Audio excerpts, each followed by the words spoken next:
Hello, welcome to Top Stories on Viewer Television. My name is Zainab Ibrahim. Despite recent moves by the Central Bank of Nigeria to strengthen the foreign exchange markets, the Naira closed trading on the investor and exporter forex window at $996.75. This is a 13.95% decline from the $874.71 it closed trading on Wednesday.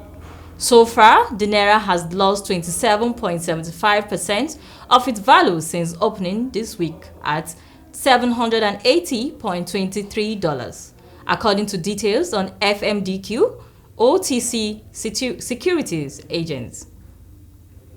Since firming up against the dollar last week, after news that the Apex Bank was clearing some of its backlog broke, the Naira has been on a steady decline in both the official and parallel markets.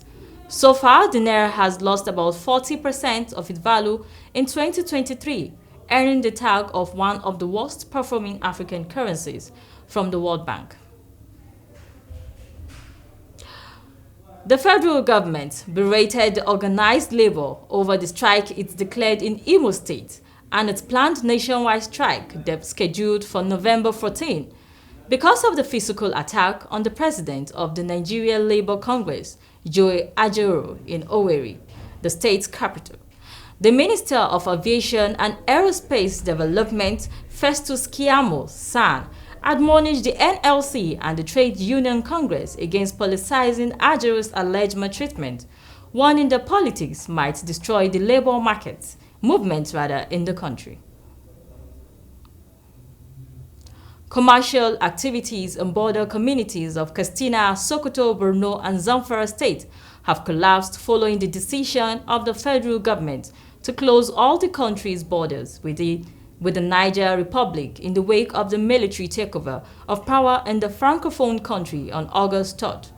Checks by newsmen on the border communities in Katsina, Sokoto, Borno, and Zamfara within the week revealed that commercial activities in the communities have been paralyzed with long lines of trucks loaded with goods still stranded at the borders. However, despite the heavy presence of security operatives, smuggling strife across illegal borders in the state, in the Jibia local government area of Katsina State. Residents expressed anxiety and anger at the low level of trading in Katsina State, aside from the Magama-Jibia border post, another official border with the Niger Republic in Kwangolam, pronounced Kogolam, was equally closed. The Inspector General of Police, Olukayode Egbeteku, ordered the posting and redeployment of 40 senior police officers comprising 14 Assistant Inspector General of Police and 26 Commissioners of Police to various commands and formations in the country. The Force Public Relations Officer, ACP Olumuyiwa Adejobi, in a statement said the postings and redeployments were part of a mandate to have a professional, competent, service-driven, rule of law, compliant, and people-friendly police force, and to reflect the new status of senior officers who were recently elevated to their next ranks. Report has it that the move followed the approval of the Police Service Commission.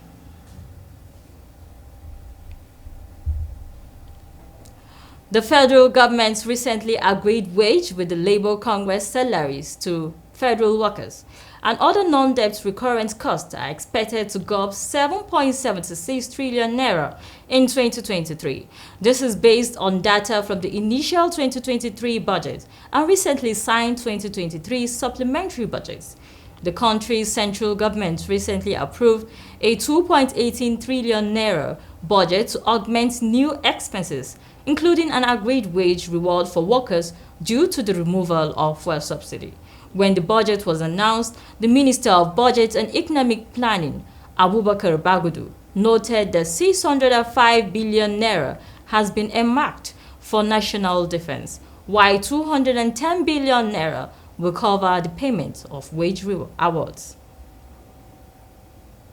Kaduna villagers are now being forced by bandits terrorizing their communities to pay levies before being allowed to harvest crops from their farms in the state.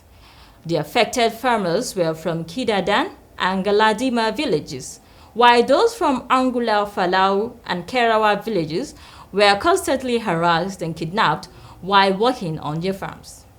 A resident of Kidadan village, Malam Jamil Kidadan, say their people, who are mostly farmers, pay from 70,000 naira to 100,000 naira before they can harvest their farm produce. According to him, those who refuse to pay are either kidnapped, killed, or have their farm produce seized by the bandits.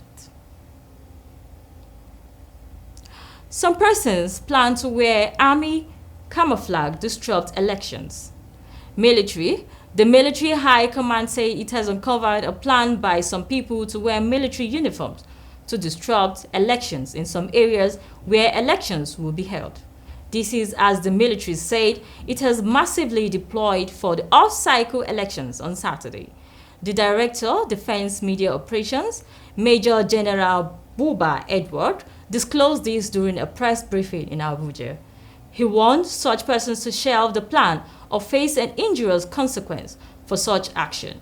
Buba said the military would not fold its arms and watch its image be dragged into the mud.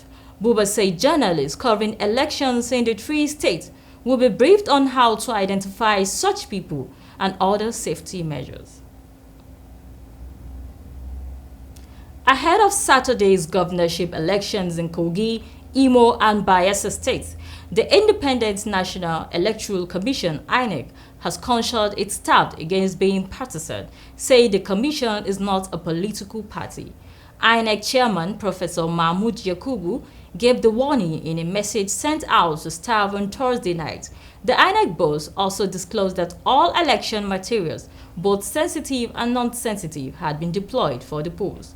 The message reads, "In less than 48 hours, 5,169,692 Nigerians who collected their permanent voters card are expected to vote in off-cycle governorship elections." And that is how we round it up on Top Stories. Many thanks for watching.